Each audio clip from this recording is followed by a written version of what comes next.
Well, what is up, everybody, and welcome to a Week 2 Waivers live stream, the first Waivers live stream of the season. We did a lot of large-scale stuff ahead of the very exciting fantasy football season. I am not alone. I had a guest last week. I've got another one this week, and for those of you who are in the Discord, I kind of broke this news earlier today. I am with Wally Lukachinsky, who is an employee of ESPN Radio in Beaver Dam, Wisconsin, one of my coworkers, and we are launching a daily show where we will be talking lots of football, more local stuff, kind of the Wisconsin variety, Beaver Dam variety. But we'll branch out too. This is about fantasy, though, and Wally, I am very happy to have you on here, considering you and I have had a day. I greatly appreciate you taking time out of your busy schedule, my man. Oh, absolutely. I was fired up to get the invite. And yeah, dude, we had a day. So bear with me here if you catch me yawning or playing with the eyes for a minute. So you're the man, Cory. Appreciate you having me. Yeah, we're going to try and snap out of this as quick as possible. But yeah, it has definitely been a day. Waivers, something that got a lot of traction on this channel when I started it a couple years ago. You know, this is an opportunity for people who maybe aren't very happy with their drafts, who are owners of Christian McCaffrey, Puka Nacua, to kind of find the backup plan. And typically in most of those league formats, you do have individuals who are getting the priority if they are 0-1. So if you're 0-1, you're probably going to be able to jump on a lot of these names. Wally and I set a couple of ground rules. Majority, if not all of these players right now should be owned in 50% of leagues or less. If you're playing on ESPN, CBS, NFL, Sleeper, they should be 50% or less. There might be some slight deviation there, and you see the graphic on the bottom of the screen. If you have any questions related to fantasy football, waivers or not, we will make that the priority, so make sure that you leave a comment in the live chat. Make sure you like and subscribe as well. We are 17 away from 1,000 on this channel. Would greatly appreciate your support. 16 now. 16 away from 1,000 on this channel. Would greatly appreciate your support if you could help me help you out-research your fantasy opponent. I will be polite here. You are the guest, Wally. We'll start off with you, and we'll kind of just go in alternating fashion. Wally and I have, I believe, 11 or 12 waiver wire pickup options. There is no possible way they are all taken, so stay tuned for the whole live stream. Mr. Lukachinsky, take it away. To start with somebody that maybe with the snap percentage, it doesn't feel like a guy you want to go after. But Emmanuel Wilson for the Green Bay Packers last week only played about a quarter of those offensive snaps, like I said before. Malik Willis is now going to be the quarterback. What happens when you have young quarterbacks, young backup quarterbacks, backs like that? You have dump downs. You have a more of an emphasis on the running game. And he was a great change of pace back this last week. Yeah. 4 carries for, 46 yards? He had 3 more targets. I know he only caught 2 for 2 yards, but the volume's there. You see those 3 targets. I'm expecting an uptick here from him this next week or so. A lot of things have rolled in Emmanuel Wilson's favor. A.J. Dillon, unfortunately, being down for likely the entirety of the season. Wilson jumps his spot. There's no Patrick Taylor. I learned he was a 49er yesterday as I was desperately digging through their depth chart, realizing Christian McCaffrey would not be playing football an hour before kickoff, although Jordan Mason knew on Friday. That's a whole other thing. But a lot of favorable bounces for Emmanuel Wilson truthers and people who want to see him get opportunity, because then Jordan Love goes down. And if you watched any of that Tennessee offense the last couple of years since they took him out of Liberty in the 3rd round, he was run some more. I pulled this stat around the office a lot. I pulled it in my certain friend groups. Malik Willis has completed 35 more passes in his career than you and me, Wally. He hasn't done a whole lot from a passing perspective. Now, that does mean we might see a lot of read option looks. We saw it with Derrick Henry. Emmanuel Wilson is no Derrick Henry, but the Packers are extra screwed if they drive Josh Jacobs into the ground, so he's not going to get 30, 35 touches. The secondary back in Wilson, especially in 2024, is going to be utilized in some capacity. I really like the volume there. The Colts front is tough, but they got into a pretty high-scoring battle against the Texans 29-27 this last week. I think Emmanuel Wilson, in your 8 or 10 team leagues, he's a stash, but in your 12 or expanded roster, he could play. There's a chance. We look at the fantasy guidelines on the right side of the screen here. Availability, he's healthy. Opportunity, he should get more of it. And what was he last week? He was productive. You said 4 for 46, right? Yeah, that's right. 4 for 46. Yeah. And here's the thing, too, is that, you talk about, I know you love bringing up the lightning and thunder, dual kind of running back styles. And I know that his 40 time doesn't jump out at you, but he's football fast. He's a guy that hits the hole very quick, and he doesn't run as physically as Josh Jacobs does. This last week, they love to get him on the perimeter. And again, with Malik Willis, this is going to be an offense that is going to be between the sticks. This isn't going to be vertical. I know he's got a big arm, but they're going to try to keep him from those Nathan Peterman games, those games with 3 or 4 turnovers. This is a Packers team that's going to play very vanilla, I would say, trying to win a game ugly and try to delay and keep Jordan Love from rushing back. So, again, deeper leagues for sure. I think this is a great play. Up to 3 likes on the stream already, folks. If we could get up to 5 real quick, would greatly appreciate it. I'm Cory. This is Armchair Fantasy Football. We do have Wally Lukachinsky, a fellow ESPN Radio in Wisconsin voice, on with us. We are kicking off Week 2 waivers with Emmanuel Wilson. Lots of opportunity on a Packers team that he, as you just said, and I love it because you took the words right out of my mouth, they're likely going to want to play an ugly football game. If it's 19-17, honestly, regardless of the outcome, the Packers are happy because that means they didn't make a lot of mistakes. The defense played a hell of a lot better than they did a week ago, and they probably moved the ball a decent amount. I think this team would be happy with 17 or 20 points. They are trying to minimize mistakes. Up to 4 likes. Thank you guys very much. We will go under center, out of the gun. Kind of depends on how they're playing it. Regardless of what he did last week, he was phenomenal. I'm talking about Baker Mayfield, somebody who was owned in 13% of roster, or in 13% of leagues. At least in Sleeper, it was around that same value. You're a Baker truther as well, as someone who lived in the Cleveland area for a while.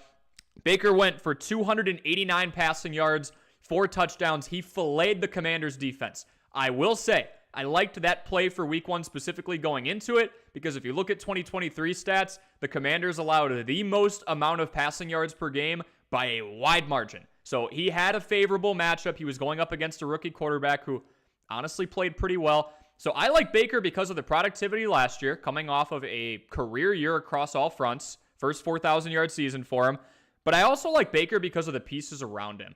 You have quite arguably the most reliable 1-2 punch in the league. Not the most talented, but the most reliable. First 10 seasons of Mike Evans' career, 1,000 yards across the board every single time. 4 of the last 5 years, you asked me this a few days ago, why do you like Chris Godwin so much? Kind of the same reason. 4 of the last 5 years, 1,000-yard receiver. He's not going to get you 30 points, but he sure as hell won't get you less than 7 or 6. His basement is like 8 or 9 in a PPR format, which, you know, as someone who has owned Gabe Davis in the past, and many of you have gone on that same train, you appreciate consistency. Now, with that consistency, someone's got to throw him the ball. The Buccaneers' offense looks phenomenal, and they have one of the best check down guys in the entire league in Rachaad White. He's coming off a 60-plus target year. He flexed that muscle again in Week 1. Weak matchup in the first week, but long-term, Baker, Jared Goff could be put there too. He's owned in a few more leagues. He's a sleeper for me. So, okay, maybe there's a little volatility with Baker Mayfield, but you have a guy that is hell-bent on throwing the ball downfield. Yeah, you're occasionally going to have that 180-yard, like 3-interception game. Yeah. But those are sprinkled in as much with those 280-yard, 3-touchdown games. And the guy loves to throw the ball downfield. He's a competitor. And I got to give you credit, because when we started talking about Chris Godwin a few days ago, I had been in that camp of, man, I don't see what everybody else sees. And then you kind of started laying it out. And I did a deep dive into his box score history here. And it's just like another guy that's just a pillar of consistency that I don't know where I've got this idea that he misses more time than he does. Yeah. This is going to be a fun offense. I guess the biggest question for me with Baker Mayfield, I'd love to hear your take, is lose Dave Canales, who has become sort of the quarterback whisperer with Geno Smith to Baker Mayfield. Baker's on like his 900th offensive coordinator since he started the league. Does that not concern you at all? A little. I do want to go back to, I think it was year 3, Kevin Stefanski. He looked phenomenal there, right? It was towards the end. Baker had one good year and then kind of, fluttered out. And Stefanski's worked his magic in a lot of different situations. Yeah, he did get hurt. Yep, and a lot of people do believe that Cleveland screwed him, and now they're paying a lot more money for someone who is playing much, much worse. I'm not sure. Yeah, you pull that aspect out of the scheme. The big thing with the Bucs too, the last 4 or 5 years, even to the last couple of years of Tom Brady's career, they love to throw the ball. Last couple of years, you talk about the Ravens, Eagles, even the Bears with Justin Fields being some of the most run-heavy teams in the league. The Chiefs, and right up there with them, at least in pass play percentage, how often they're throwing it. They've been up there, and that did not change when they transitioned from Tom Brady to, people will rip me apart for comps like this, but play style, it's very similar. I would call him the modern day Brett Favre. He is a gunslinger. He is going to have 180 passing yards and 3 turnovers, and he's not going to bat an eye, and Canales is going to let him throw the ball 35 times next week. That is the confidence they have in Baker. That's the confidence Baker has in himself. And barring the tools around him changing in the near future, because Mike Evans is 30, 31 years old, I don't want to go away from him. He's one of those guys you lay back, draft season's over, but again, he's on waivers. If you're not really prioritizing quarterback in the first couple rounds and you don't care about rushing upside, he is going to put together 12 to 14 decent weeks, and that's all you need. One of the big problems with me in life is that I'm kind of a quarterback reject hunter. I'm a Raiders fan, so naturally it's kind of what I do is I look for the retread guy that there's something in there. They might not see it, but I do. And the reason I say that is because he's similar but very different to a guy that I would have put on if I put a quarterback in Derek Carr. For Derek Carr, if everything's going right, if everything's going perfectly for them, he is a fantasy dream. Oh, yeah. He gets rattled in big situations. Baker Mayfield doesn't have the skittishness that you feel like you get with a lot of quarterbacks. To your point, he throws 3 interceptions. He is Brett Favre-ish, where he doesn't care. He says, give me the ball, Todd Bowles. Let's go back out there. We're going to go down the field. You can't teach that, and I want that guy on my team. So as a fantasy sleeper, I was fighting you for it. I was like, you know what? I'll let Corey have this one, but I'm right there with you. Baker's a home run for week 2. Yeah, we got a couple, and really just for the foreseeable future. There's some guys that we're really going to like in the upcoming matchups. I have a defense that all of you should be pouncing on right now because they're going up against, I don't want to tip my hand here, they're going to be at the end, but one of the worst teams in football that we've seen in a while. But I do want to say that some of these are long-term moves, and I would say Baker is one. Do also want to shout out the people in the live chat. We have Cap for Life in there with a couple questions. We also have Josh Hoffner Fitness. I believe you know who that is, right? My man from Pittsburgh. If he has any questions at all, Josh, if you got anything, throw it at us and we will field it. Cap for Life has a couple, so we're going to grade the trade here. I like it. That's a good name for a segment. Just traded C.J. Stroud and Devin Singletary coming off a lackluster performance on a lackluster team for Josh Allen and Michael Pittman. Grade the trade. So I like to go lateral. I'll kind of kick us off. And Wally, if you have pushback, please provide it. That's why there's 2 people on this live stream. Stroud to Allen, I'm giving a decent nod to Allen. I think Stroud's top 5. I drafted him in a couple leagues. Allen has the rushing upside, and Allen's going to have to utilize the rushing upside as he did in week 1 due to the lack of weapons around him. These first 4 or 5 weeks, he's going to have to utilize those legs until he really figures out and until we figure out how good is Khalil Shakir? How good is Keon Coleman? Is Dalton Kincaid really the number 1 option as the tight end? Is this going to be that type of offense? Until we figure that out, we're going to have to rely on what we do know, and that's that Josh Allen knows how to run the ball, specifically inside the 5. So I'm going to go slight upgrade there, and then Singletary for Pittman. If you are just traded C.J. Stroud and Singletary. Okay, you got Josh Allen and Michael Pittman, likely in a PPR format. Clarify if not. I think you upgraded on both fronts, my man. I don't know if this is a fleece, but it's kind of close because Pittman's the wide receiver 1 in an offense that, Anthony Richardson's going to need to throw the ball a little bit more. He had 9 completions, but those were 9 awesome completions. So I think you upgraded on both fronts. I guess if I'm going to push back, I'd call it almost a draw right now at quarterback. Just because with Josh Allen, I felt like that first, 20, 25 minutes of that game in week 1 against... I was panicked. Arizona was not a team that I was a believer in. I'll hand up. I'll tell you that. So that was more of is this Arizona being better than I thought they were? Or holy hell, is Buffalo going to take more of a step back on both sides of the ball than we ever saw coming? And that'll affect the offense too if the defense can't get off the field. So that would be the closest one. But otherwise, man, Michael Pittman, one's got to be the deep ball threat. And I don't want to spoil too much of these waiver wire things, but that passing game, I'm kind of excited to watch develop in Indianapolis. I do see 8 of you on the live stream right now. If we could get up to 10 likes, we're already up to 5, would greatly appreciate it. If you could like and subscribe, we are 16 away from 1,000 since starting this channel, rebranding this channel a couple of years ago. Can't wait to do a special video and some other incentives for you guys once we hit that mark. Would greatly appreciate it. But most importantly, it's week 2 waiver wire week. I'm Corey. That's Wally. Put any questions you have, whether it's related to the waivers or not, in the live chat below, and we will help you. And we've got a couple more in here. I am looking at Cap for Life saying waiver order. So, priority of pickups here. Running backs, we have Justice Hill, Tank Bigsby, Jeff Wilson. Wide receivers, Greg Dorsch, McMillan, Alec Pierce. Dorsch is in there twice, so we must really like Dorsch. I'm just messing with you. For the Rams, we've got Johnson, QB Fields, Achane. Do I have handoff? Oh, do I hand off cuff or make 2 moves? Trying to decipher that. Handcuff, maybe? Trade. What's that? Did he mean handcuff, maybe? Handcuff. Do I handcuff someone or make 2 moves? Might want to clarify on that. Cap for Life, I'm not going to lie to you. 14-team PPR, thank you. A lot of the waivers that we're about to go over are in there. So you can kind of make your pick from our cases, but I'm not dodging your question. We're going to go through the next couple, and you mentioned some. So I like some more than others. Cosmic Limbo's in here saying, do I trade Reed and Brian? Oh, this was in the Discord chat. Thank you. Do I trade Jaden Reed? So, not a ton of productiveness that we're expecting unless they use him like Debo in the next couple weeks with Malik Willis back there. And Brian Thomas Jr. coming off a phenomenal week. For Drake London, or should I just keep them? I would play the long game, personally. Jaden Reed, the fact that the Packers are not willing to rule out Jordan Love this week tells me he's not gone more than 2 to 3 weeks. The window is 2 to 5, 3 to 6.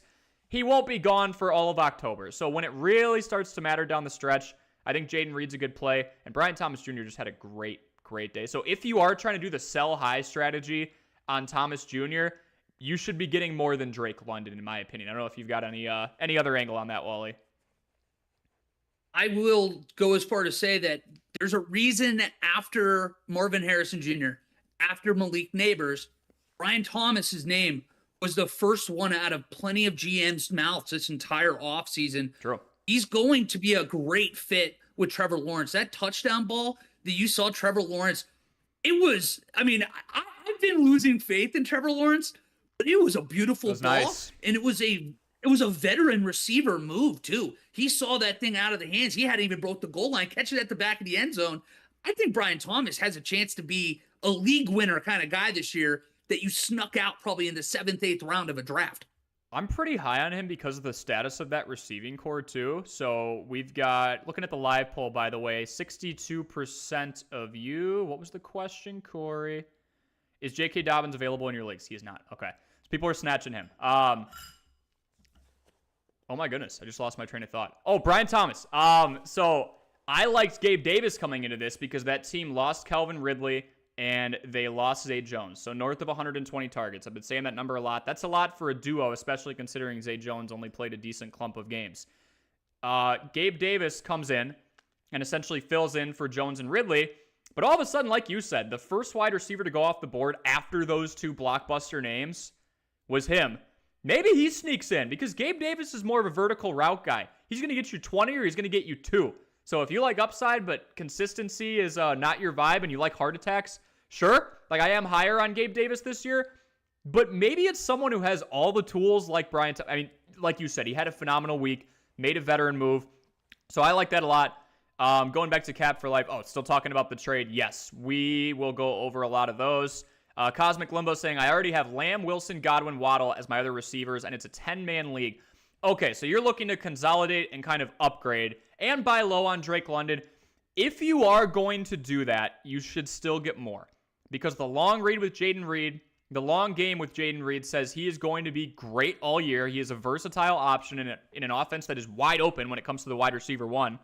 And Brian Thomas Jr. just broke out. So if you're trying to do the 2-for-1 upgrade, honestly, I think you could push for like fringe top 10. And maybe that's what Drake London was valued at, but because he's lower, you stack someone with London or you swing for the fences. You could get a Mike Evans or Chris Godwin and then someone else if you're not too happy about London's week 1 performance.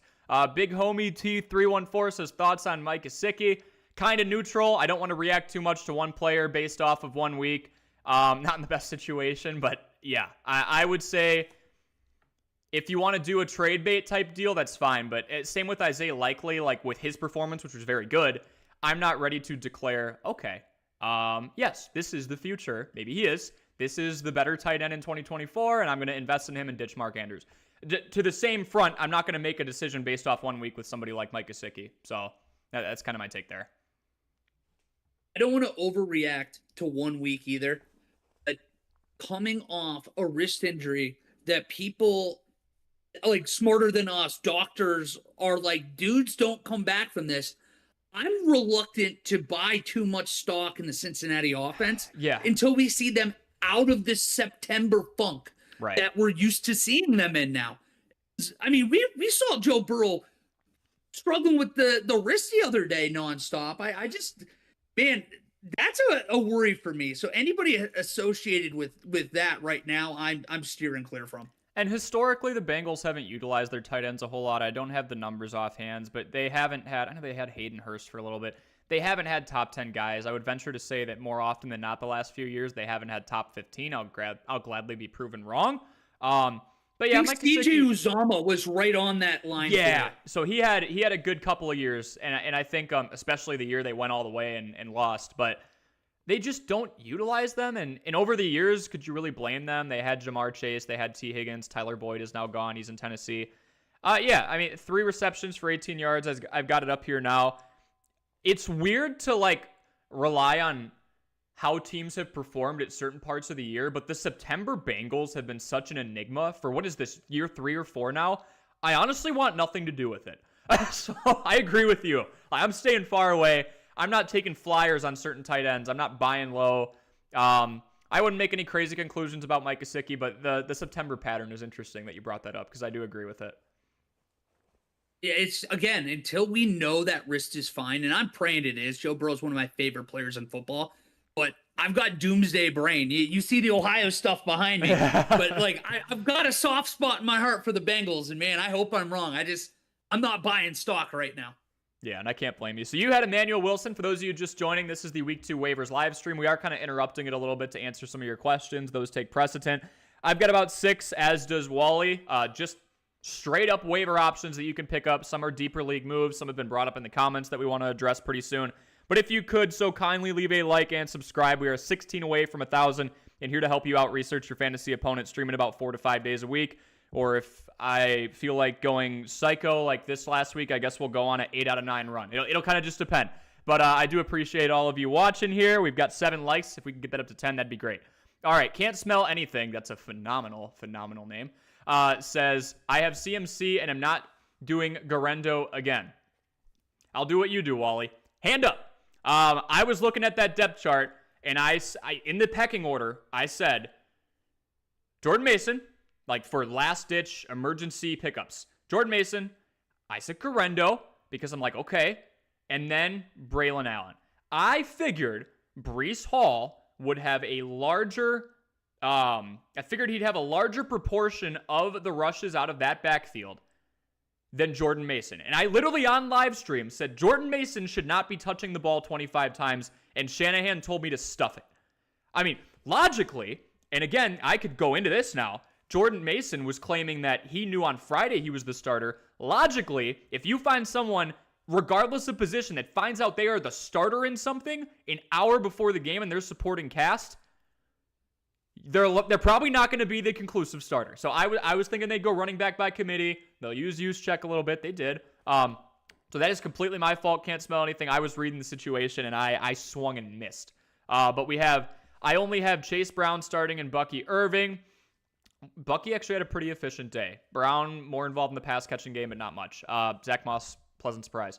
Who do I waiver? We've got Justice Hill. Alexander Madison coming off that touchdown reception for the Raiders, or Tank Bigsby. Is it even worth it? Help.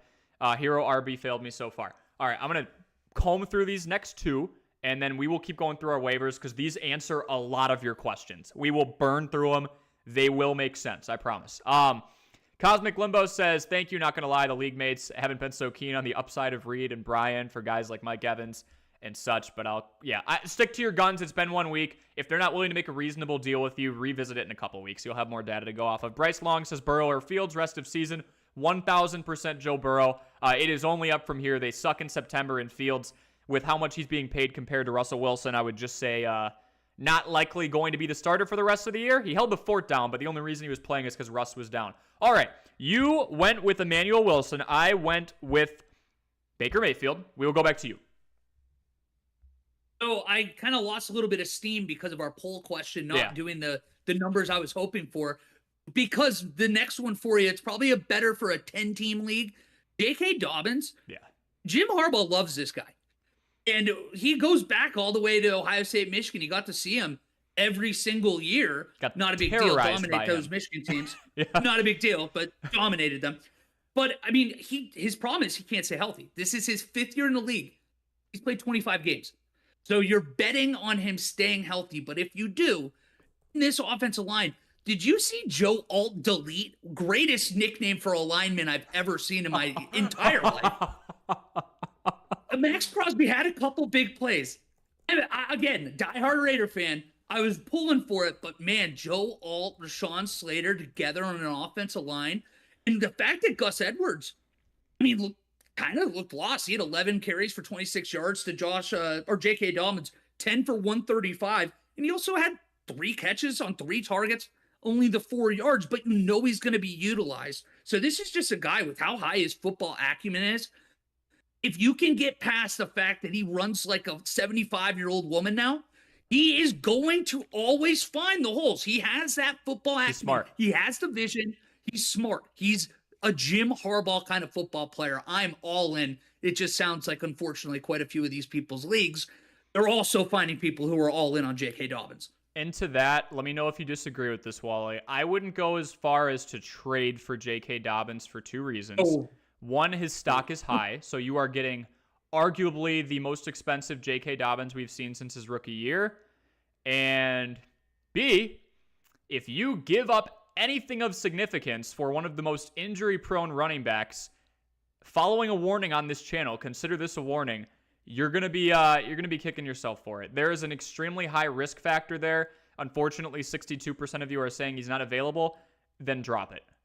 Even if J.K. Dobbins has 4 great games, I'm sorry, he's played before this last week 9 games in 3 years.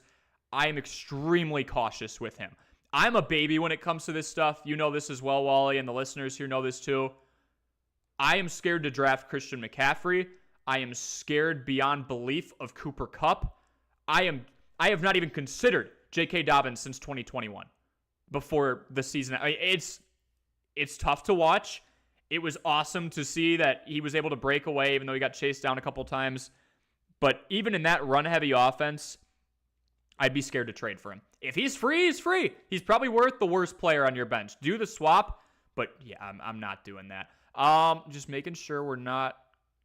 Oh, White from Vegas is a head scratcher. Zamir, we'll get to that. We will get to that because Madison was brought up in the comments as well. I'm going to shift over to, I'm actually going to jumble up the order because he's been brought up in like 3 comments now. Go get Justice Hill. If Justice Hill is on your waiver wire, unless you are in like an 8-teamer or a 6-teamer or some exotic like smaller roster format league, go get Justice Hill.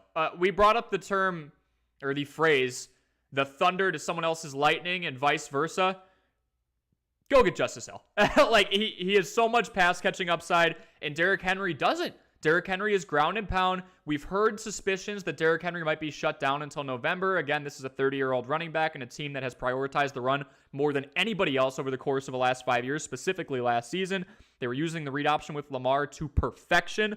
Justice Hill has had pass catching upside in the past, but he has also worked behind a variety of different running backs in the past. Gus the Bus has had a little bit of pass catching upside. The variety of guys in front of him, J.K. Dobbins, when healthy, you just said it, has had pass catching upside. Derrick Henry is one of those few left of a dying breed who is just going to go up the middle and kill you 4 and 5 yards at a time. Justice Hill has a completely different skill set, and that's why he had such a high snap count. 6 receptions, 8 targets, 52 yards. He had 11 points in a pass-catching capacity in a PPR format alone. I could care less if he gets no rushes. If he continues to get that type of output, I'm only going to get higher on Justice Hill. So I know that he was on a couple lists. I'm prioritizing him almost over anybody else I've seen, over Dortch, over Alec Pierce. I am very high on Justice Hill because of the persona that he is, or I guess because of the identity of the Ravens and because of the fact that Derrick Henry is nothing like him. That's the thing. We just saw this, right after the game this last week, Jim Harbaugh was talking right to the people out there that was hammering Derrick Henry over 15.5 carries in their bets in FanDuel. But he went out right away and said, that's not who we want Derrick Henry to be. Want to protect him for the postseason. We don't care about postseason in fantasy football. We care about up until right around that beginning of December mark. And until that point, Justice Hill's going to be heavily involved. And to your point, 8 targets in week 1? Yeah. Why is that going to go down? The way we've seen Lamar Jackson and that offense play, talk about being inside 15, 20 yards up the field. That's going to be a very underneath the safeties kind of offense. Justice Hill, man, if you can find him, that's the key. Everybody's going to have a waiver claim in for him this week. And the cool thing about the diversification of skill sets is if Justice Hill is such a good pass catcher and proves to be so. Oh, also, I found something the other day. Justice Hill had 39 receptions last year, and he was like the RB3 at one point. The career high for Derrick Henry as the guy for the last few years is 41. So Justice Hill has been an RB3, has had just as much passing involvement or pass catching involvement as Derrick Henry in a way smaller capacity. Now he's the 2. And if they have different skill sets, why would they be on the field at different times? Harbaugh's going to throw some weird looks at teams. That is one of the best teams over the course of the last few years at giving you exotic run looks. That makes a lot of sense to me. We've got someone saying, the Cap for Life saying, think smart, use your heart, don't let your gut kick you in the butt. That's a pretty good mantra, not going to lie. But yeah, very high on Justice Hill. I will pass it back to you, Wally. So we got to stick with, I guess, a Raider here since we talked about that earlier. With Devontae Adams, whatever you want to call that, he says he's not unhappy, but let's read between the lines. Yeah. If the Raiders are not a playoff contending team by middle of October, could they be moving on for him? If that's the case, Jacoby Myers is an outstanding stats play right now to begin with, and he's consistent as hell, Corey. So get a load of this. He's had over 800 yards the last 3 years. He's had, AOC throwing him the ball. Yep. He's had whatever you trot out there in New England the last few years throwing him the ball. He's the model of consistency. Last year, for instance, he averaged about 4.5 catches per game, 50 yards a game, and a half a touchdown a game. That's about 12.4 points in a PPR setting with Aiden O'Connell throwing him the ball. Yeah. You are a diehard Minshew man. Minshew mania, because of you, is happening. Again, even if Adams is there the whole year, that's going to probably be the best quarterback he's played with in the last 4. He's the over GOAT. 1,000 yards. Gardner Minshew is to go. I can't stand it. I haven't said that much on this channel, so we're going to have to really pull the curtain back on that at some point. Huge Gardner Minshew stan, delusional. Yeah. Doesn't it feel like 1,000 yards isn't out of the running for a Jacoby Myers, the way he plays? And in a league where you're picking him up on waivers, if you can guarantee somebody 12.5 points a game, you take it. Especially with the possibility of Adams. I'm going to go out on a limb here, like you said, read between the lines. He's not happy. If he leaves the nest halfway through the season and Myers is the impromptu 1, I will say, dude, Brock Bowers looked phenomenal. For as much as that offense stalled outside of between the 20s, he looked like tight end 1, for the league tight end 1 if they use him enough. It's all going to be dependent on frequency. Jacoby Myers, the reason Renfro was gone. Oh my gosh, Hunter Renfro. That's someone who was a 1,000-yard receiver off topic 4 years ago. That wasn't that long ago. That's pretty crazy to think about. Maybe even 3. I do want to pause real quick and just say that this is the Week 2 Waiver Wire live stream. My name is Cory Sparks. This is Armchair Fantasy Football. I have my fellow ESPN Radio voice. We are launching a daily show together next Monday, and Wally Lukachinsky. We do have links in the description.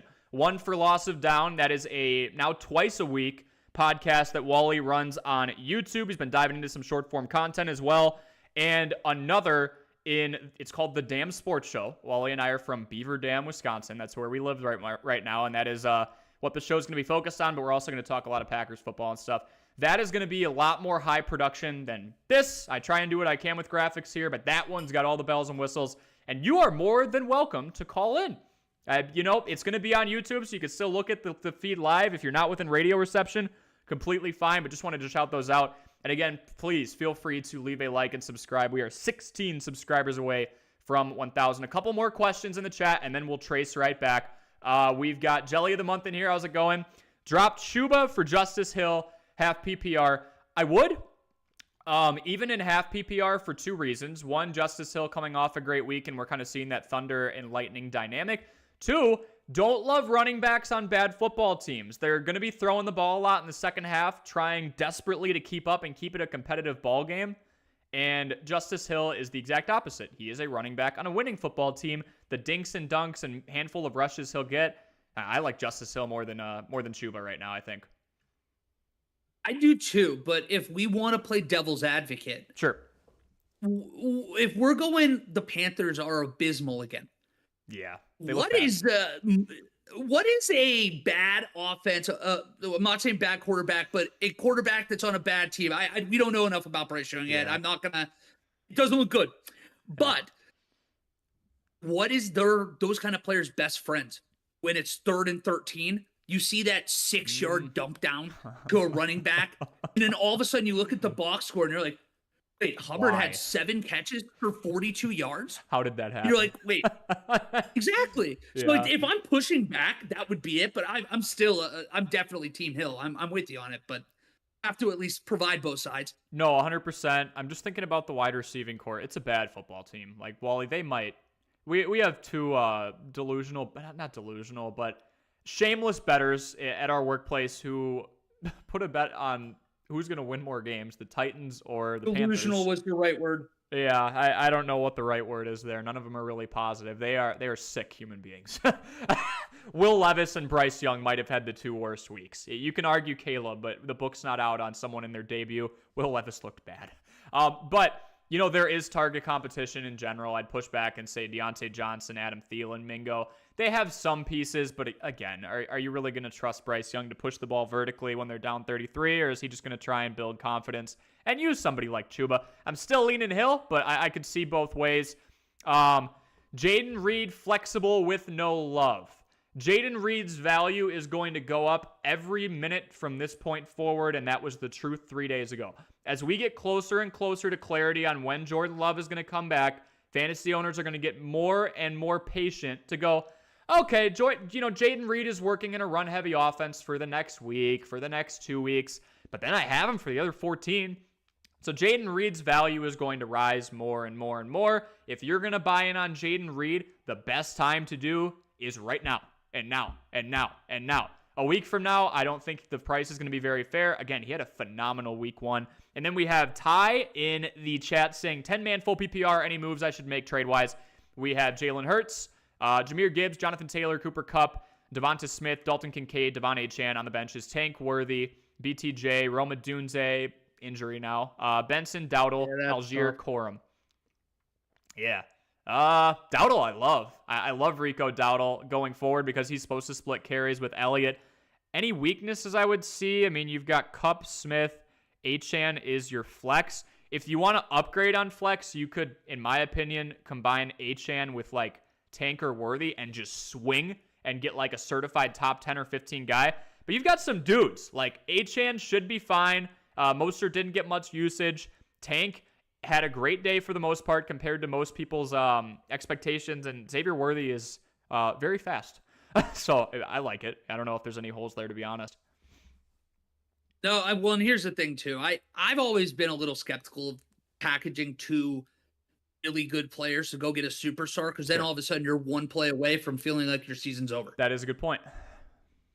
So I'm a big Achane guy myself, where I hate throwing comps to like really, really, really good players from the past, but he has that early career Chris Johnson feel. Yeah. If he stays healthy, he can be a guy that you're like, oh my gosh, how in the world was I even talking about moving this guy at the end of October when he's averaging 23 points a week for you in fantasy? Right. So I'm a hold on to him, swing for the fences, and just pray he stays healthy.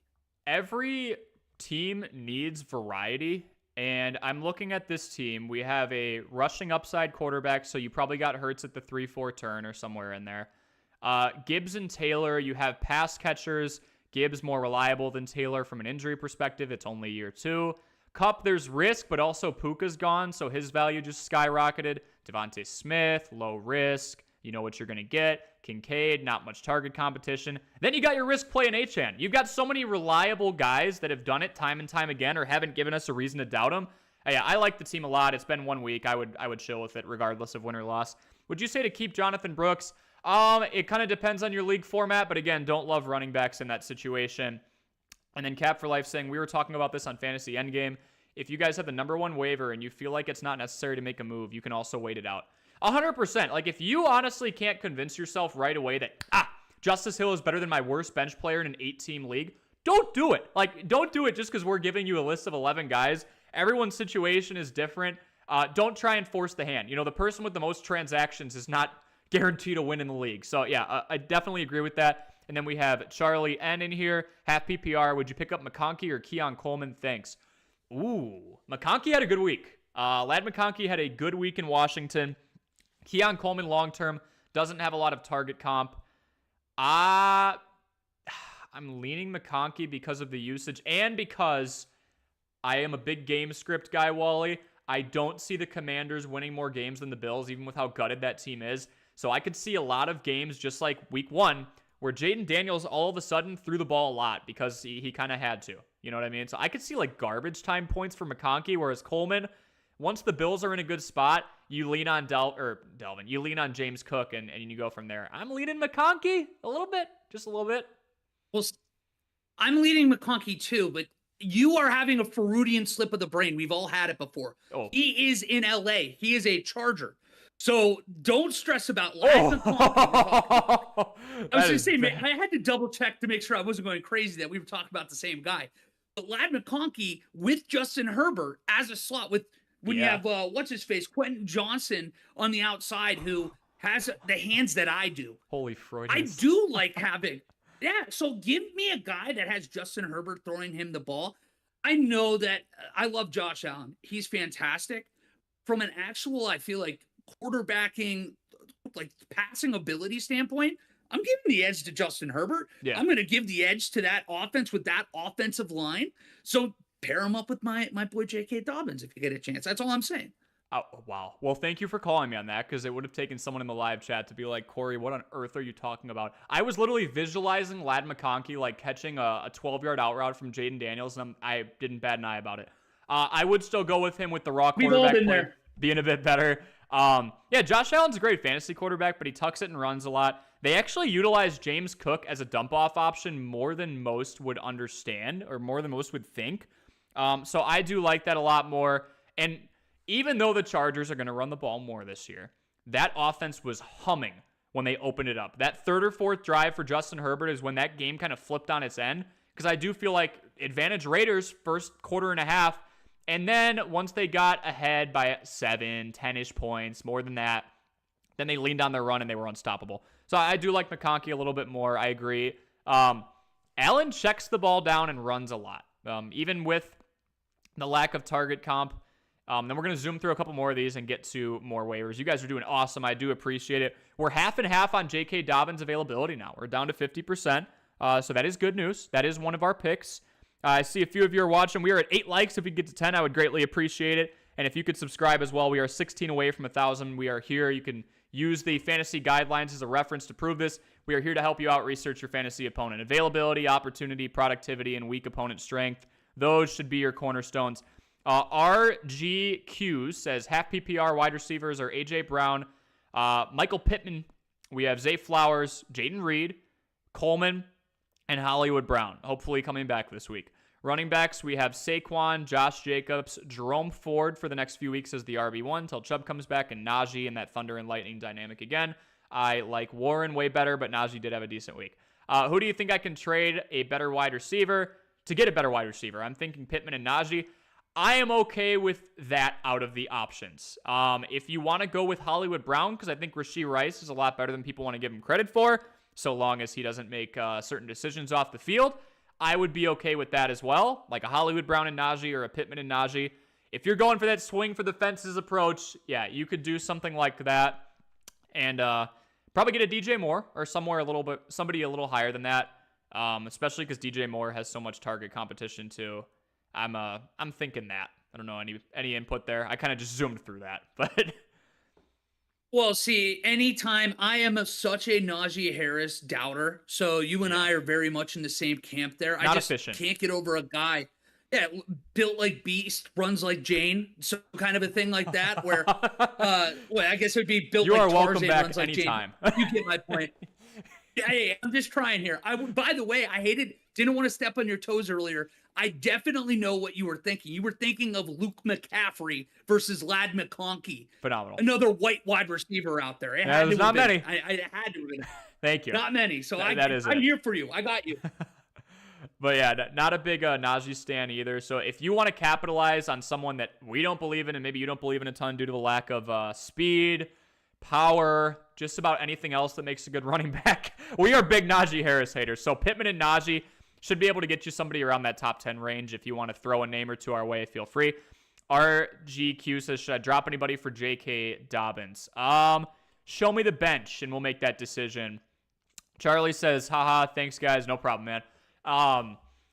Jelly of the Month says, this is a question. Think Terry McLaurin has a better game this week? Seemed like he and Daniels weren't in sync yet. I do. Dodson's gone. He is still the wide receiver 1 over McConkey or McCaffrey or whatever. But over McCaffrey, I would say it's still going to be a pretty pass-heavy offense. This is a defense, again, that allowed the most amount of passing yards per game last year. They got shredded. They got shredded in week 1 by our guy Baker, one of our waiver wire pickups for week 2. I would say it's going to be a pass-heavy scheme. It's one that is going to allow Jaden Daniels to blossom. And McLaurin is a reliable guy. Don't overvalue him. He's never been a 1,500-yard wide receiver. I don't think he ever will be in a developing offense.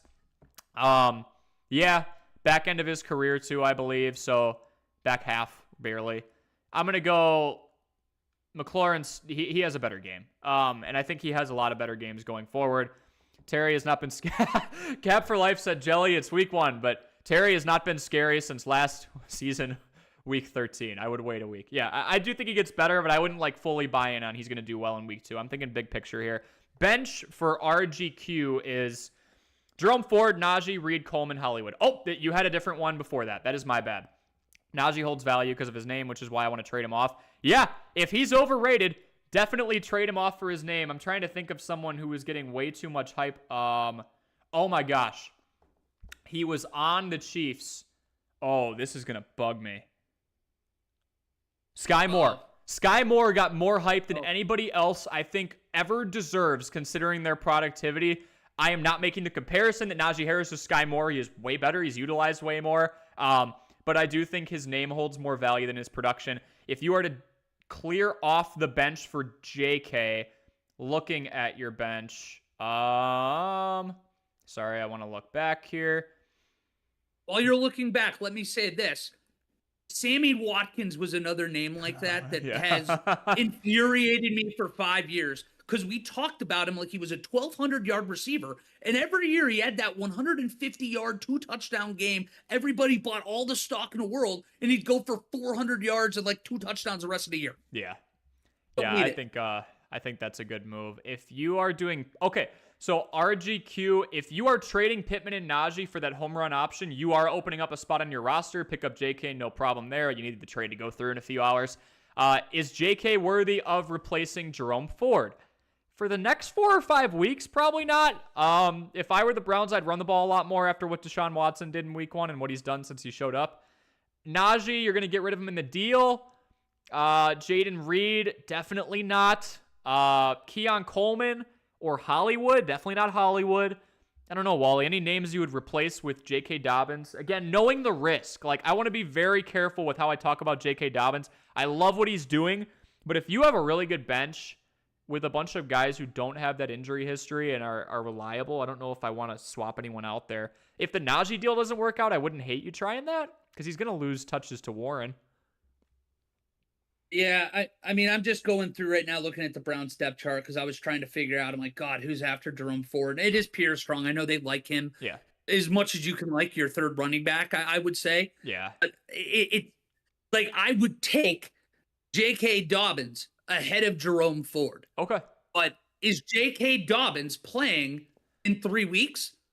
Right. It's that risk reward. If you're willing to take the risk, there is more upside with J.K. Dobbins, especially behind that offensive line in Jim Harbaugh's system. Yeah. But man, if Nick Chubb comes back in week 6 or 7, or they get him back as fast as they can, you better believe that Nick Chubb is going to be the bell cow. And Ford was the name that stuck out to me too, especially since Najee is being utilized for trade value. I do think there's something there. There are Najee believers. You have to look pretty hard, but they do exist. They are not on this stream. But Jerome Ford, the frustrating thing that could happen here is I tell you to get rid of Jerome Ford for J.K. Dobbins, and then I go, yeah, Jerome Ford's not going to be playing this role in 4 weeks. And then J.K. tears his meniscus in 2 weeks, and now you're like, thanks. You know what I mean? So it's like, do we trust J.K. to last more in his role than Jerome Ford when we know Jerome Ford's not going to be there for more than 5 or 6 weeks if everything goes to plan? Is J.K. Dobbins going to be healthy for 5 or 6 weeks? Because I'm going to just stick to my word, I'm going to say hold who you have, because I told everyone here a little bit ago, this is my mantra. If you've got a different type of mentality with this, that's fine. If I am not immediately going, yes, he's better than that guy on my bench, I'm not taking him. I am sitting here debating Jerome Ford, and everybody else I'm saying no. Najee has too much hype. Definitely not Jaden Reed for obvious reasons. Coleman has a lot of upside, and Hollywood is the wide receiver one with a top 3 quarterback of all time throwing to him. So I would just let him be. I know it's frustrating, but there's a lot of risk with JK, and that's a frustrating player to lose in Jerome Ford if you just ditch him and then JK is out after the first quarter of next week. Pablo Garcia, got Schultz and Njoku as my tight ends. Should I trade James Conner and Schultz for McBride? My other RBs are Gibbs, Achane, Dobbins, Moss, and Javonte Williams. That's a deep running back room. I should ask what format, but regardless, you've got some names there. Connor and Schultz, you would be selling low on Schultz. I think Schultz has more upside than people want to admit. He was a top 12 tight end last year, fringe top 12. I want to say 11 in PPR. I would venture to say you could do a 2-for-2 or swing higher than McBride. And then RGQ says, does Nick Chubb have that immediate RB1 upside when he comes back? Look, that was an ugly injury, but he had an ugly injury in Georgia, and we were treated to a Hall of Fame performance for like 6 straight years. So I'm going to say yes. I'm 100% on board. I mean, there's certain guys that are just, I hate that it's so cliche, but they're built different. Antonio. Adrian Peterson, tough news breaking for him today too. But Adrian Peterson came back from that egregiously ugly knee injury himself, and he just almost broke the rushing record. Some of these guys they're just different cats, man. And Nick Chubb, such a workhorse. He runs harder than anybody I've ever seen. He's truly one of my favorite backs I've ever got the pleasure of watching. And I have a hard time betting against him. Now, going back to what you were saying before, though, the only caveat I'd say is, let's say the Browns with this quarterback start like 1-5. Is it worth it? Do you bring Nick Chubb back, or do you say, dude, you know what? Let's not put even more hits on that body. This is a playoff. This is realistically with a quarterback, a Super Bowl contending roster. Why not just keep him on the shelf until he's 100% though? So that there is that risk too. Like, will he come back? And I'm one of the losers in a redraft. I have him stashed away on IR right now. So I'm betting on that he is coming back.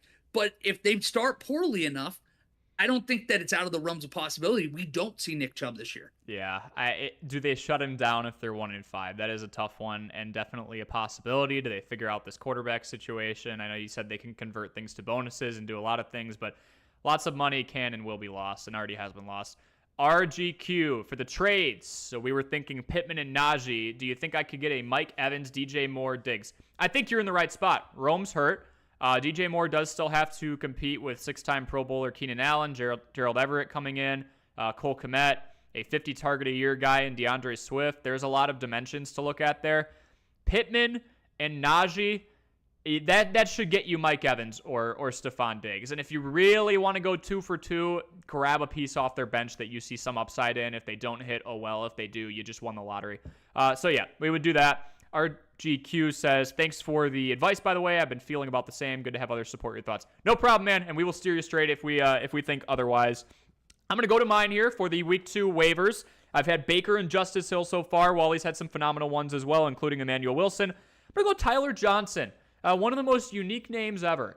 And 5 receptions, 7 targets, and 79 yards. I wouldn't have gone Tyler Johnson based off those numbers alone if we didn't get the Puka Nacua news not too long ago. And that's why I'm also doubling him up with, if he's not available, Colby Parkinson in deeper league formats, 4 receptions, 5 targets, 47 yards.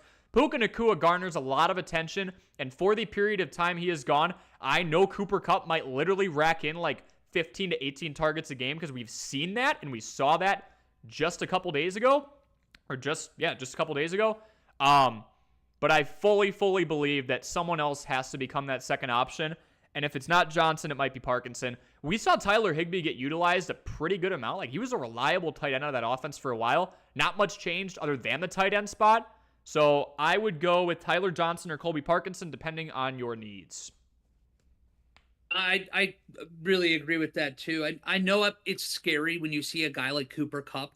What was it, 20 or 22 targets he had this last week? It was up there. Like, it was an absurd number. Yeah. So, I mean, it was an absurd number. I get the fear there, but I also trust Sean McVay. He's just such a talented play caller. He's so good at scheming people open. He's one of those guys every year. It feels like somebody's emerging because of what he does. And for every Allen Robinson you have a Cooper Kupp. You have the Puka Nacua. So, and I mean, Tyler Higbee, it's like, convince me he was Tyler Higbee in another system. You can't do it. Yeah. So I'm all with you. One of these two guys. I'm leaning Tyler Johnson myself too. I'm not a DeMarcus Robinson person. So Tyler Johnson, I think, is a solid option here. Yeah, and Robinson's got some more miles on him. Not to say that won't take him out of the offense. That's a good point. Like, when you think of emerging names, a good clump of them have come out of the Rams offense. Like, let's not act like Cooper Kupp was a household name coming out of college. And, he did come in around or before he came in before the Sean McVay era. But, yeah, Puka Nacua kind of came out of nowhere. Tyler Johnson, I just learned his name during that game. I'll be honest with you, relatively new player. So, yeah, there is that. And I do think those two guys are in good spots. Higbee, if we're looking at Parkinson, Parkinson's in a good spot that Higbee took over and was consistent. He was never top 5, but he was between 10 and 15. And, again, if you're not swinging for the fences, you're down a tight end. It's a pretty good backup option that a lot of people don't even know exists. Do see a few of you watching. We are up to 10 likes. Thank you so much for that. Make sure you leave a like and subscribe on the channel. 16 away from 1,000. Would greatly appreciate it. And if you could direct your attention to the right side of the screen while listening to myself and Wally tell you who the waivers are that you should be picking up for week 2. Availability, are they on the field? Opportunity, we're looking for touches, targets, and snaps. Productivity, what are they doing with those chances? Opponent strength. If I said that too fast, feel free to join the Discord. I can throw that in the live chat as well. Otherwise, I'm sure I will regurgitate it again. Wally, I will let you double up here on 2 waiver wire pickup options. So, look, I'm not a Jerry Jeudy is a difference maker person. Ooh, okay. What I am is, in this offense with this quarterback, they're going to be throwing the ball a lot. And Kevin Stefanski made it very clear from the moment they brought him in, he was going to be a key part of this offense. They see him as kind of like that low-end wide receiver 1, the way that I think a lot of people see Amari Cooper. Benefit is, you don't have those top cornerbacks on Jerry Jeudy. You're going to have that second corner typically. Last week, 8 targets. I get it. The numbers aren't going to blow or like jump off the page at you. 3 catches, 25 yards, and a touchdown. It's about volume. And this is going to be a guy that's going to see 7, 8, 9 targets every single week. And, I mean, last week, they didn't have the ball, Corey. The Cowboys literally had the ball all game, and he still got 8 targets. That's going to keep coming, man. I mean, don't get me wrong. Again, Watson is awful in every spin imaginable. But with Chubb out, with offensive line coach Bill Callahan gone, it's a lot like Jacoby Myers, where there's perks to being a wide receiver 2 on a bad football team, and he's going to get a lot of opportunity. A lot of people get scared at 3 receptions for somewhere in the ballpark of 25 yards, but I do really like highlighting targets. We also have to understand, I hate this Browns offense. I seriously think Deshaun Watson is a bottom 5 quarterback right now. But A, they'll be working from behind. B, It's going to get better. You and I were talking about this earlier before we cracked the mics, Wally, that we pulled a preseason game away, and all of a sudden, everyone is shocked that teams look out of sync in week 1. Okay, there's 3 weeks of preseason.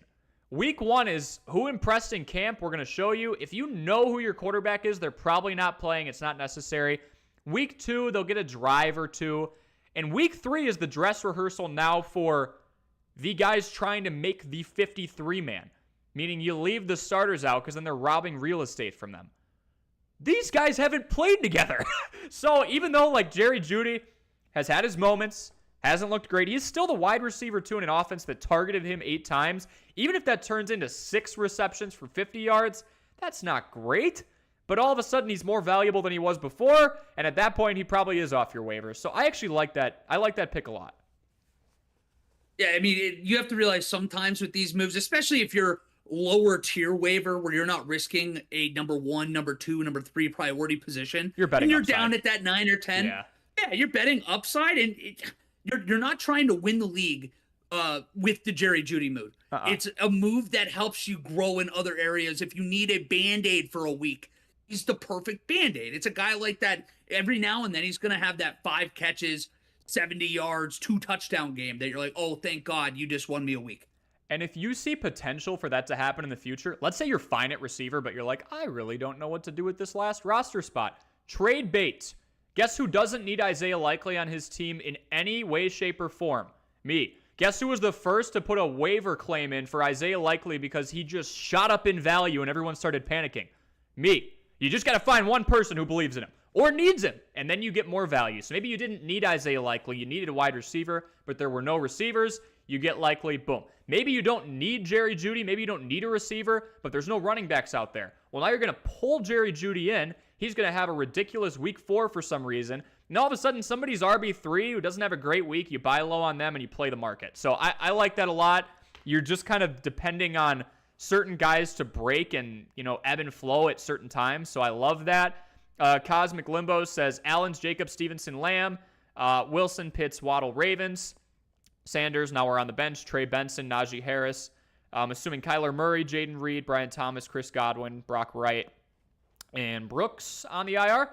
Jonathan Brooks, I want to get a better something for Stevenson. Probably a better backup for Stevenson. So we're looking RB3, our current options. We've got Najee. We've got Brooks. Interesting. So you've got a surplus of talent at receiver. We're looking at Lamb, Wilson, Waddle. You go to the bench and you still have Jaden Reed. I would wait for Reed's value to get you have Chris Godwin too. Holy crap. Okay. So I would go Chris Godwin and any of the bench pieces and go out and you could go Chris Godwin alone and probably get a top 15, top 20 running back. If you want to go and buy low on like Zamir White or, buy low on someone you believe will still have a better season but is just kind of freaking people out after a week 1 performance, you could do that. Maybe I wouldn't do Godwin for White straight up. I'd do Godwin for White and another piece and then kick, the can on the last guy on your bench. But yeah, I would use Godwin or Reed. Godwin more consistent, Reed more upside. Reed, we have to be patient the next couple weeks. Or there's Madison, Hill, Mason, Moss, Algier, and Chandler still on waivers. I'm a Hill guy. He's the only one who showed up on our list so far. RGQ says owner of Diggs also has Mike Evans. He has Mostert as RB2. His next best RB is Singletary. I think I could pull Diggs or Mike Evans with either Singletary, Ladd, or Kirk for Pittman and Najee. So let's go Diggs and McConkey. Ooh, Kirk. Diggs and Kirk for Pittman and Najee. If you can swing that and someone is just a little too low on Stephon Diggs being 30, even though he was literally brought in to be the wide receiver 1 and already has a touchdown, I like that. I would play any of those combos. And then, sorry, Wally, I'm just going to mow through these because I know we got more waivers to get to as well. Says, thank you, no problem. Better RB or backup for Stevenson. I like Stevenson because he's the pass-catching guy, and even though the Patriots will likely still win 5 or 6 games, he is a high-volume pass catcher. Okay. All the other owners have decent running backs. I would have to make a bigger package if I want to trade with them. Yeah, so if you really do need to make a bigger package and you want to give someone where you're like, all right, no BS, this guy's going to perform for you, go with... Oh, this is RGQ. Yeah. I would go Pittman and Najee and swing for Diggs. And if you don't want to tick somebody off, go like Diggs and Ladd. Younger but upside in a good situation. Diggs and Kirk, we might be borderline insulting because those are two wide receiver ones for a wide receiver one and Najee Harris, depending on how they feel about Najee Harris. Reese Bird says, guys, I need advice. I'll open this one up to you as well, Wally. I have Njoku and Taysom Hill. I'll have to start Hill this week, or do I grab somebody like Parkinson? Who else is a good waiver pickup that is startable? So we're talking tight ends. Parkinson was my pick. I do think that there's a decent amount of volume there if you're looking for, think Tyler Higbee from not too long ago. Otherwise, Taysom Hill. I don't know, Wally. I see Taysom Hill used on that offense more when they're looking for an answer. When that offense is humming, I feel like Taysom doesn't touch the ball a lot. I don't know if you've had different experience watching them. I feel like they use him as like a cop-out. Like, oh, it's not working. Let's get Taysom in there. Well, especially in that offense where there's 3 tight ends that Derek Carr gets the ball to. Johnson. It's not just Juwan Johnson, Foster Moreau, who had a touchdown the other day. Good for him coming off of the cancer diagnosis. That was awesome. But yeah, so like I'm almost a little scared to have a tight end in New Orleans right now. So Parkinson for me makes a ton of sense. I was trying to real quickly go through and see if there was anybody else that I could think of. But Parkinson's the home run, unless you're one of the lucky leagues where likely is available and you have waiver wire 1, 2, or 3. Because I know we haven't talked about him a lot today. It's because we're assuming go and get Isaiah Likely if he's there. Yeah, and I see someone saying likely not available. Yeah, if he was, that'd be the one you'd jump at, even if you're just looking for value and then you want to swing likely for somebody a little more reliable. Njoku and Hill, you have to start Hill, I'm assuming. Oh, okay, I gotcha. Yeah, I would go Parkinson as well. Again, there's a lot of opportunity. Sean McVay, even when Cooper Kupp does get 20 targets, they throw the ball a lot too. They throw the ball to Kyron. They're not a team that's going to ground and pound. We saw like yin and yang between the Rams and Lions. The Rams are very pass-oriented. They have been for a while. Should I drop Taysom Hill for Parkinson? Okay. This is going to depend on your philosophy. If you are a believer in this person has upside and I am willing to wait for that to break out, no. If you're someone like me who likes, look, if my tight end's going to get me 7-8 points a week and I think he's going to be more reliable for at least the next few weeks, yes. I think Parkinson's safer. Hill is going to be a roller coaster. He always has been. He always will be. So that's my answer there. Yeah, I mean, Hill's going to be one of those guys that he might have 30 points 2 or 3 times a year, but then there'll be a 7-8 week stretch where he's throwing up a 2, a 3. Yeah. And I'm a coward when it comes to that stuff. When you have a guy like Njoku on your bench, when he comes back, I should say, Parkinson is that perfect Band-Aid. Give me the 8. Give me the potential 12-13 because he scored a touchdown game, and I don't have to worry about getting a goose egg and being perfect on the rest of my board.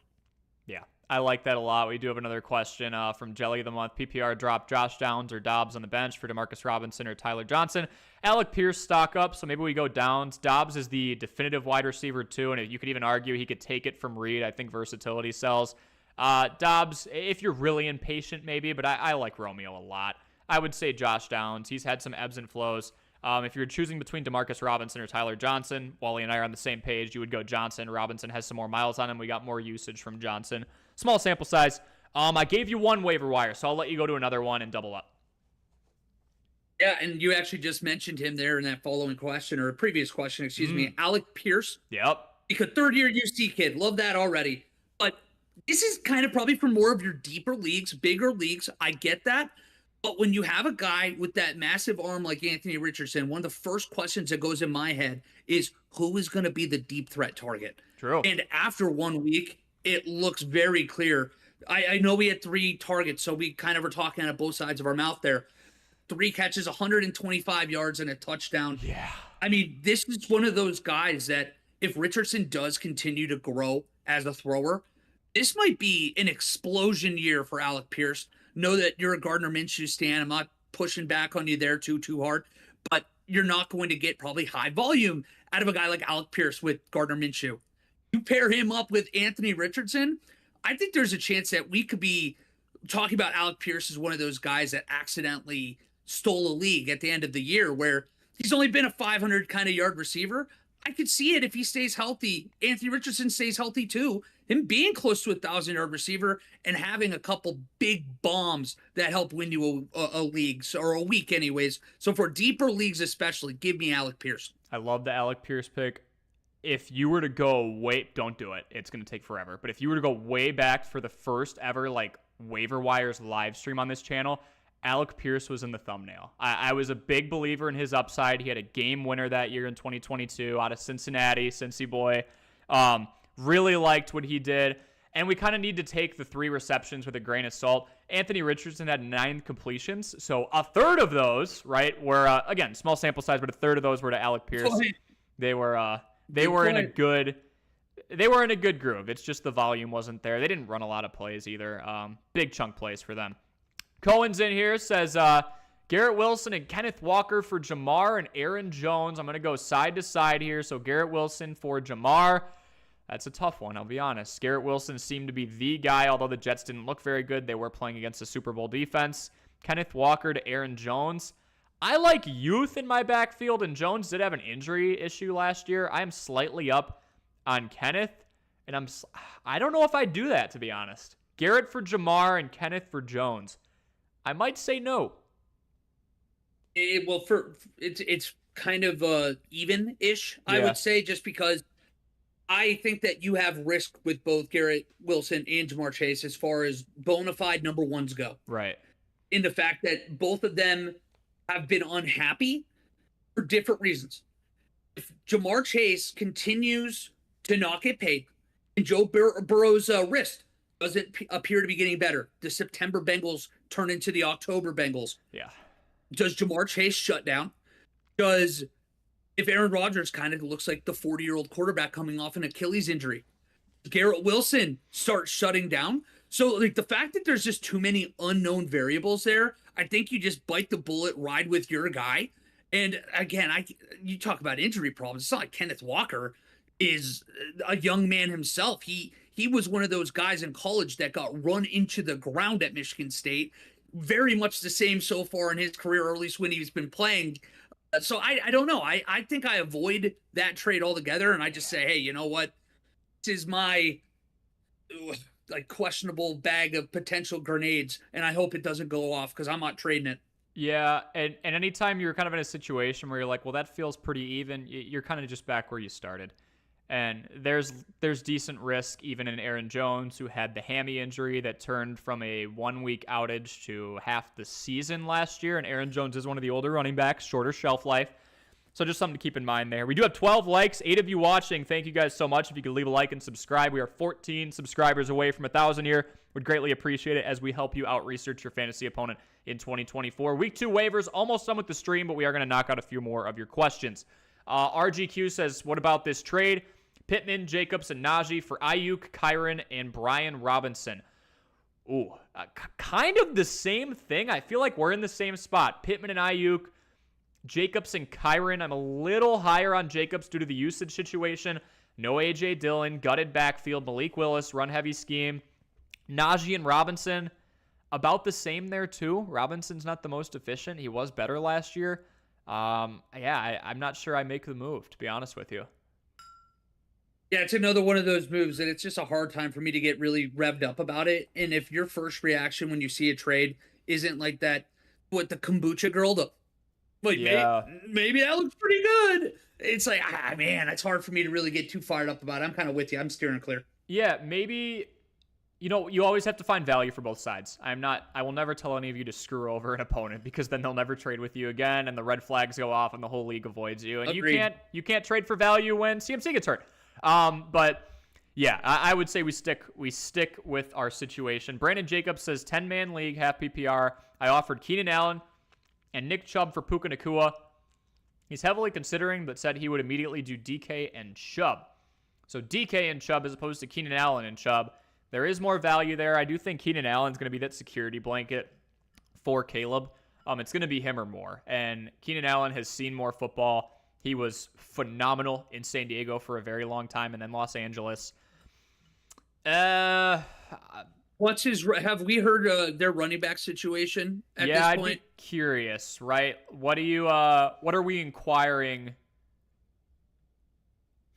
is if you're comfortable at running back, it's almost, I think, worth the risk just because there is, I'm seriously 50-50 we don't know. We don't know. With Nick Chubb. I mean, it could be close to Thanksgiving. Yeah. And if they're bad, they're not going to bring him back at that point. Not this year. So it's like you have an opportunity for Puka Nacua for DK Metcalf straight up. If you feel comfortable that you're going to still be in a position to make the playoffs, so you're not going to play yourself out of the playoffs in the first 3 or 4 weeks, then I think you make that move. Yeah, I would say so too. You know, I'm all for answering trade questions. I will say, though, early on in the week, unless you really have a clear weakness that you're looking to upgrade and you're like, this isn't good. Injuries are happening.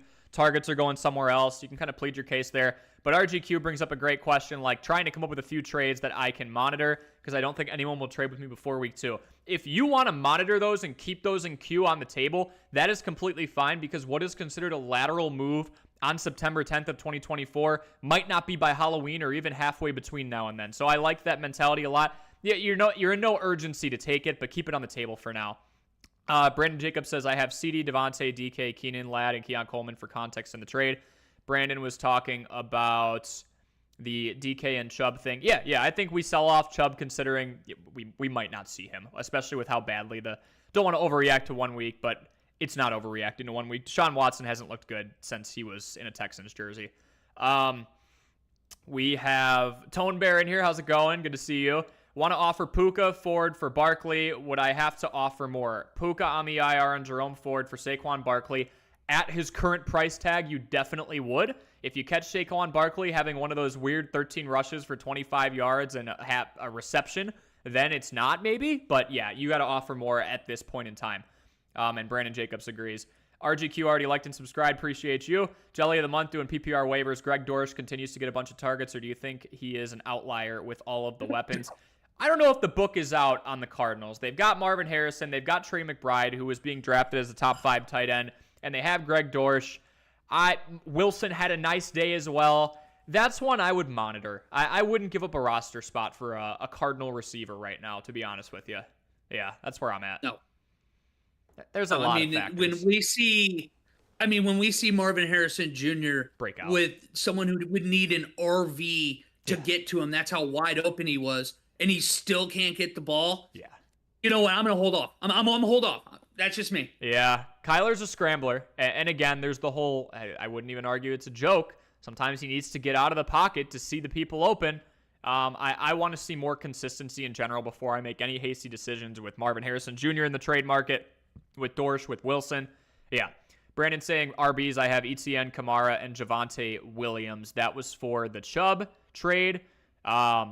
Shipping off Chubb in that package. ETN, Kamara, Williams. I think you're fine.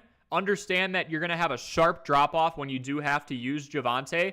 But if you don't think that Chubb is going to be there earlier, you can always kind of make a waiver move for somebody to replace. I don't think it's going to be hard to find someone that will be equal to Javonte. And again, there is a possibility we don't see Nick Chubb. Y'all doing start-sit for week 2. Need 2 wide receivers and a flex. RGQ, I'm going to put my Discord link in the chat because we're going to wrap up in a little bit here. I do appreciate all of you joining today. But you can ask me around the clock there. Discord link in the chat. I'm constantly looking at that. Yeah, me and Wally got to go to bed at some point. So I do appreciate you guys interacting with us, though. This is phenomenal. I couldn't be more thankful. Cosmic Limbo says Stevenson and Wilson for Ayuk and James Cook. My league mate is trying to do that trade with me. Stevenson and Wilson for Ayuk and Cook. Ayuk and Wilson arguably in the same tier. And then James Cook, Ramondre Stevenson. James Cook has a lot of pass catching upside. He's in a better offense that's likely going to lean on the run more with the lack of weapons. I would say second half, Ayuk and Cooks over Stevenson, Wilson by a little bit. I think that moves the needle.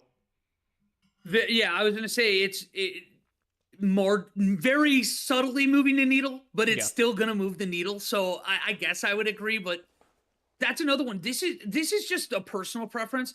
I have a hard time making trades until like week 3 or 4 of fantasy, because the last thing I want to do too is sell low on somebody that I obviously was high on in July or August, and then all of a sudden move off him and then immediately hate my life because I watched that guy go and give one of my loser friends a championship elsewhere. So just from a conservative old man mentality, I'm just like I went back for a week. Let's not overreact to week one. Preseason has done so much, to your point earlier. Like, the NFL season doesn't feel like it starts until the end of September now. Yeah, yep. This week, next couple of weeks. The way I like to trade, and the reason I trade more than I did before, simple rule of thumb for all of you watching right now. We're at 14 likes. Get to 15, I'd be over the moon. I already am. You guys have been great. Take a surplus and use it to apply to a weakness. If I have 4 phenomenal wide receivers and the 5th one's decent, but I don't have running back depth, all of a sudden I am taking receiver 4 and the worst back on my bench just to give him a little more, or, somebody of value, someone on the bench, and I upgrade with my RB2, I'm happy. That's why I'm kind of complacent on a lot of these, my wide receiver and my tight end for his wide receiver and his tight end. My wide receiver and my running back for their, especially if they're lateral, I take surpluses, shave them, and apply that extra chunk to my weakness so that we are even keel across the board. That has worked very well for me. So I would take, if you don't have a good running back situation and you believe in James Cook more, take your wide receiver 3 and a point of value on your bench that might start somewhere else. You got to make sure your trash is somebody else's treasure. You got to marry these concepts together, and then you upgrade it back. So take your surplus, apply it to your weakness. That's a good rule of thumb. We're going to go to Harry S. says, with Love potentially out, I might be forced to start Bryce Young. Send help. I will send lots of help. Oh, God. I will send a lot of help. And then Cosmic Limbo says, Kyler is a short king. Yeah. Mango says, would you drop Addison for likely? No. I have Andrews? No. No. I would say we still have someone who was nearly a 1,000-yard receiver last year. Now, if you want to take likely and kick the worst guy off your bench and trade bait him, you go right ahead. I do think that Andrews still has the light on over there. I think he'll be all right. He's still only 29. Tight ends can get away with being a little older. Just ask guys like Travis Kelce and George Kittle. Cosmic Limbo says, thank you guys for answering and showing the waivers. Of course. We've got a couple more, and then we will jump. Cosmic Limbo says, I'm a trade addict. Not going to lie. Maybe I should take a break. I wasn't going to say it, man. But, yeah, we might be getting in that range, right? Just take your surplus, apply it to your weakness. Brandon Jacob says, appreciate your input, guys. Sorry for the delayed responses with trying to respond to context for my initial message regarding the trade. Looking forward to following your content going forward. Looking forward to having you, man. Appreciate it so much. We will be live 4 to 5 times a week. I'll occasionally have Wally on. We're getting rave reviews, so you are more than welcome back, Wally. Got Tone Bear saying team is Kyler Murray, CMC, Kyron, Puka. CMC and Puka. Rough couple of days for you. London, Laporta, phenomenal. Waddle, Dell, great depth. Rice, Warren, great depth again. Samir White, Ford, Olave, Brooks, targeting Mason for Warren and Lazard for White. Should I sit out on trades for Puka? Yes, Puka's value is at an all-time low right now until he's almost back. We look at your bench, Mason for Warren. Mason is nothing more than a phenomenal backup. I'm telling you right now, as soon as Christian McCaffrey comes back, we cannot expect Jordan Mason to have 25 touches. So I would pump the brakes. Only reason I would get somebody like Jordan Mason or Isaiah Likely or these backup stories is for trade bait. RGQ. Everyone, Mark Andrews was... Oh, yeah. Mark Andrews was double-teamed a lot, and he was ran as kind of a fullback. They were doing some weird stuff with him. Likely, now defenses cannot do that. Yeah, Likely performs like that, and I don't think people are going to double Mark Andrews anymore. Good context. Mason and Lazard are on the waivers, with Likely showing out. Okay, Tone Bear saying Mason and Lazard are on the waivers. I would let it sit. I love your bench. I'm not going to lie. Thanks for the feedback. No problem. Wally, any other waivers you have before we jump? We are at 15 likes. Thank you guys so much. I guess the last one, if I'm talking about deep leagues, very deep leagues. We mentioned Alexander Madison a few times. It's just something to monitor right now. Maybe not even pick him up this week. It's a guy to check an eye on if Zamir White is inefficient again. He's a guy that couldn't break through with Josh Jacobs in that backfield the last couple of years. He finally is getting a running back one look right now. Averaging only 3.4 yards per carry against a defense last year that was a sieve under Brandon Staley is a little worrisome. And Alexander Madison did have 6 targets, 4 catches. We all saw the long touchdown reception. Just a guy with high volume that if Zamir White continues to struggle, it might be worth at least keeping in your back of your mind.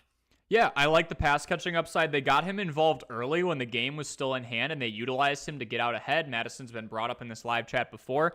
That's another one where if you have a surplus, here's the thing, right? If you really don't believe in the worst player on your bench and you just, again, want to go get a surplus, that's fine too. Like, there's nothing wrong with having a surplus because then you can apply it to your weakness. So if you're fine, but all of a sudden you go, well, I would take Madison over the last guy on my bench. Grab him, because guess what? Someone else likes him a lot more than you do, especially after that. Same with Jordan Mason, Isaiah Likely. These flashy names that might be a little more exciting than they are productive, on the surface, take them and capitalize. If you're a trade addict, that's a great way to, do it wisely. Was that your last one? I can double up to wrap us up here. I am shut down. All right. I am on fumes for you, buddy. Keep going. Wally is closed for business. All right, so we have Rashid Shaheed, 3 receptions on 5 targets for 73 yards and a score. Obviously not a ton of volume, but if you are versatile in this league, like Jaden Reed, we were saying the same thing a week ago, and he broke out. Like Deebo Samuel, like a lot of these guys who are going to be utilized in multiple capacities, like Xavier Worthy, Rashid Shaheed has been utilized in that fashion to an extent. This is a team that likes exotic looks. They have made Taysom Hill a superstar, at least in terms of how unique he is. I do think Rashid Shaheed takes over some of that Swiss Army knife persona. Chargers defense, I have 3 words in my notes for this one. Playing Bryce Young. That should explain it. We do have Mikolajek Konopka. How do you guys feel regarding a trade giving Adams and Dell or Jamo for Amon-Ra, A.J. Brown, Garrett Wilson is the one I received, currently lacking a true wide receiver 1, but had plenty of depth. I don't mind this. You are looking to upgrade. You're not just like going lateral. Adams and Dell for Amon-Ra, A.J. Brown, and Garrett Wilson as one that you received. So we're going Adams and a package for Amon-Ra, A.J. Brown, or Garrett Wilson need to be your corner piece. I would buy low on Amon-Ra and sell high on Dell or Jamo, because everyone's like, oh, Amon-Ra and Laporta didn't get a whole lot of looks. That was a gritty game. Still week 1. They're high-volume guys. Amon-Ra is the definition of reliable. That was such a weird week for him. Wally, I don't know how you feel about this. Personally, I'm going Adams, and maybe we could sell high. Jamo might be really good. I'm not going to lie. If Jamo stays healthy, he looked really good. I don't like inconsistency. I am scared of injuries. He does scare me. But Adams and Jamo for Amon-Ra or Adams and Dell for Amon-Ra seems fair to me. You could probably go 2 for 2 and grab someone off the bench. Well, I will admit, too, because you and I both, at least at work, have been doing the Jamo. Man, I don't see what people see. And last night, man, my foot was so far in my mouth. I'm like, oh, my God. Cow. It wasn't like one of those where it was just like you box score watch and you're like, wow, he looks good. It was like, oh, my God, this guy's a difference maker now. Where was the utilizing the speed now, I think, was the thing that it just took forever to figure out how to call for him. Yeah. And I'm worried about that. So now all of a sudden I'm like, I'm very hesitant to get rid of him. But again, here I am telling people not to overreact to 1 week, and I'm going to overreact to 1 week. Jamison Williams got free for that touchdown. He was so fast that Jared Goff underthrew him. He went back to get it and still got in the end zone untouched. So, like, if that's not a testament to how fast he is, I want to see him and Xavier Worthy race each other. I would go with maybe Tank Dell and Devontae and go and get Amon-Ra. We're going to rapid fire these last couple, and then we are done, folks. I appreciate you guys so much, and I will be back on, not tomorrow, but Thursday. Prey says, pick one, Austin Eckler, Zamir White, Zach Charbonnet. If we are going rest of season, I'm probably going Zamir because it is his backfield, and he is younger than both of those guys. Give JMO. That's up to you. I might go Dell because I do think JMO could be seriously a weapon. Start Mayfield or Daniels. I am going to go week 2 specifically, huh? Week 2 specifically. Bucks are going against the Lions. Giants, Commanders. Well, that was easy. Doing the same thing. I'm gonna go Daniels with the rushing upside. Week matchup. He's at home. My current wide receivers are Adams, Neighbors, Rice, Jamo, Dell, and Rome. So a lot of wide receiver too. Yeah, I would go Dell, Adams. Go get your Amon-Ra. You could probably go 2 for 2 there. I think you're getting snubbed a little bit. Cap for life. I just offered Shakir and Benson for Zach Moss. I have Coleman this week for the RBs. Great show, guys. Take care and stay safe, everybody. Good night. Thank you for the good vibes, Cap for life. Yeah, I would say Shakir and Benson for Zach Moss. I think you'd be buying high on Zach Moss. The book is not out on that Bengals backfield. I am a Chase Brown believer. He is a better pass catcher. He is younger, and Zach Moss is not financially tied to that team. So I would hold off for now. And I think that is where we are going to wrap it up. About an hour and a half, Wally. I appreciate you sticking it out with me. Again, folks, go in the description for a link to Loss of Down. Go in the description for a link to the Twitter for the Damn Sports Show. Wally and I will be on the air 5 hours a week. So kind of about the output here. If you want double the Cory, you go there. If you want more Wally, which is probably more likely at this point, you go check that out as well. But Wally, thank you so much for taking time out of your busy schedule to go on and talk ball with me here today. It was a blast to be here, and thank you all that were in the chat. That made it so much more fun, much more engaging. So definitely looking forward to getting back on and looking forward to hopefully having you guys a part of the Damn Sports Show audience. So looking forward to all of that, guys. You're awesome. We're going to rope them in. All right, fantasy guidelines as always. Availability, opportunity, productivity, opponent strength. Ask me all of your fantasy football questions in the link in the live chat. You can join the free Discord. We are here to help you out research your fantasy opponent in 2024. Make sure you like and subscribe. Take care. Be good.